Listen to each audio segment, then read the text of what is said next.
रात के 12 बज रहे थे। अमन अपने कमरे में बैठा हुआ था। बाहर बहुत घनघोर बारिश हो रही थी और बिजली की कड़क माहौल को और भी डरावना बना रही थी।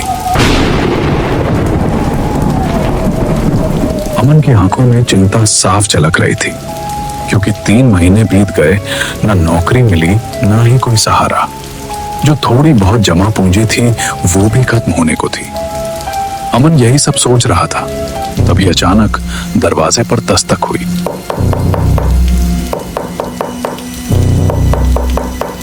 इतनी रात को, और वो भी इस तेज बारिश में, कौन हो सकता है? अमन के दिल में डर के साथ जिज्ञासा भी थी। कौन है? उसने धीरे से पूछा और धीरे से दरवाजा खोला।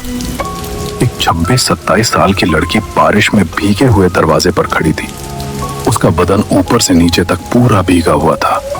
उसके बालों से बारिश की बूंदें टपक रही थी। उसके पास एक बैग था, जिसे उसने अपने हाथों में ऐसे पकड़ा हुआ था जैसे वो बैग उसके लिए बहुत कीमती हो। मुझे माफ कीजिए, मेरी गाड़ी यहाँ खराब हो गई है और इस बारिश में कहीं और जाना संभव नहीं। क्या मैं कुछ देर यहाँ रुक सकती हूँ? अमन ने उस औरत को ऊपर से नीचे तक देखा। उसके ठीक पीछे कुछ दूरी पर एक गाड़ी खड़ी हुई थी। वो संदेह में था। इतनी रात को ये औरत यहाँ क्या कर रही है? कहीं ये कोई चोर तो नहीं? दिखने में तो अच्छे घर से लगती है। अमन थोड़ी देर सोचता है, फिर इंसानियत के नाते उसने कहा, ठीक है, आप अंदर आ जाइए। बारिश में बाहर खड़े रहना सही नहीं होगा।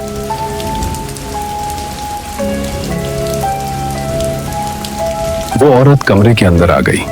रवि ने उसे तौलिया दिया और कहा, आप बैठिए, मैं चाय बना कर लाता हूँ।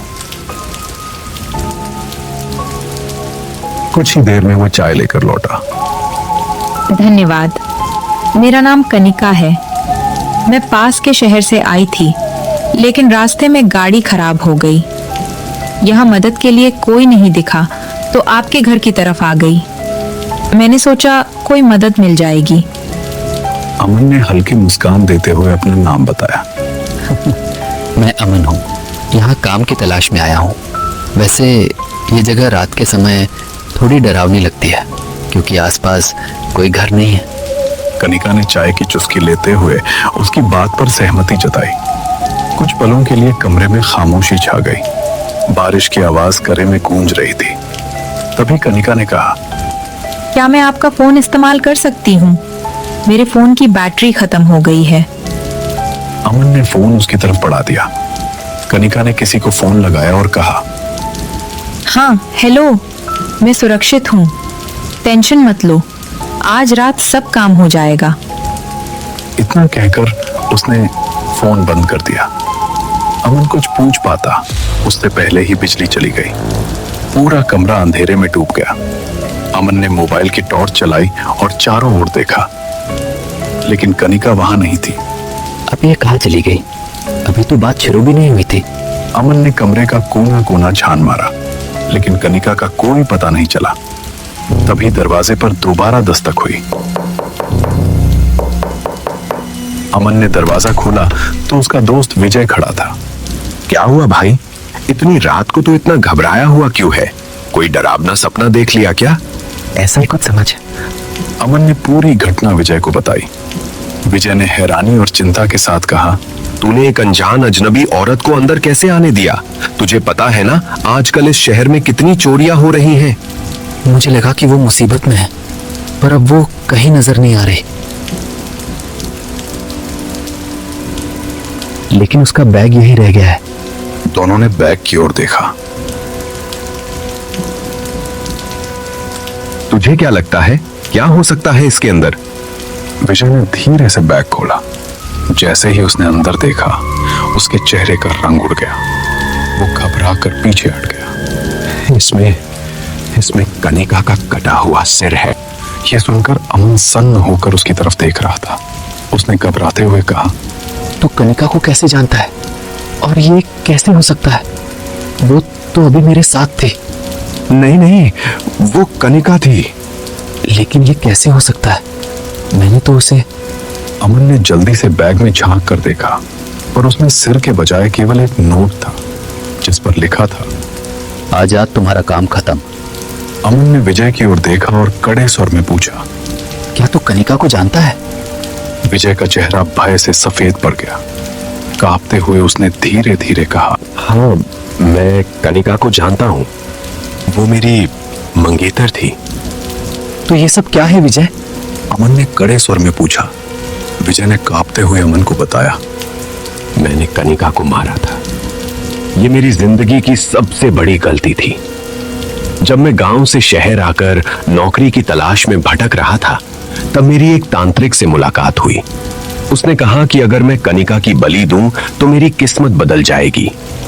मैंने नौकरी के लालच में आकर कनिका की बलि दे दी। विजय की बात सुनकर अमन के पैरों तले जमीन खिसक गई। उसने कांपती हुई आवाज में कहा, और अब उसकी आत्मा वापस आ गई है? हाँ, उसने कहा कि मैं अपना बदला लेने जरूर आऊंगी। आत्मा? मतलब मैं कुछ देर पहले एक भूत के साथ बात कर रहा था। हे भगवान। तभी कमरे में बिजली वापस आ गई। रोशनी फैलते ही दोनों ने देखा, कनिका कमरे के कोने में सिर छुपाए बैठी थी। वो हल्का हल्का सा सिसक रही थी।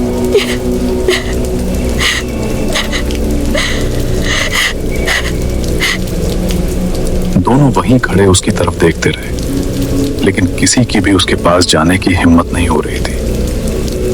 विजय ने खुद को संभालते हुए अपने कदमों को उसकी ओर बढ़ाना शुरू किया। उसने कांपती हुई आवाज में कहा, कनिका, कनिका, मुझे माफ कर दो। ये सब मेरी वजह से हुआ। मेरी लालच ने तुम्हें ये सब सहने पर मजबूर किया। कनिका ने धीरे धीरे अपना सिर उठाया। उसके गालों पर गहरे कट के निशान थे।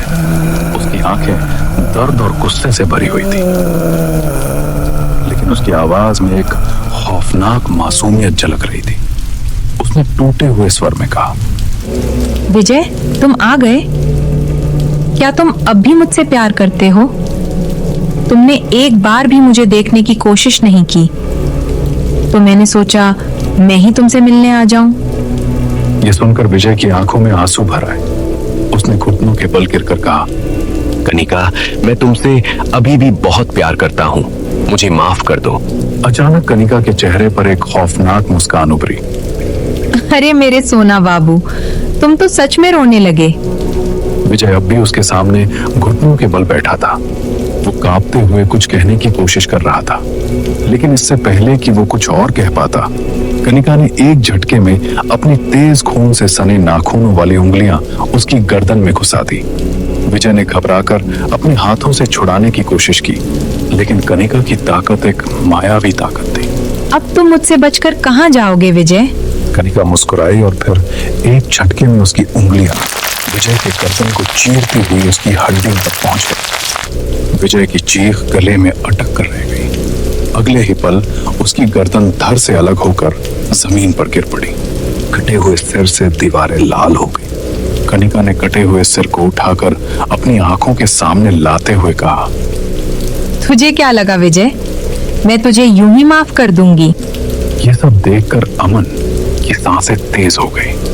उसका शरीर बुरी तरह कांपने लगा। उसके चारों ओर अंधेरा छाने लगा।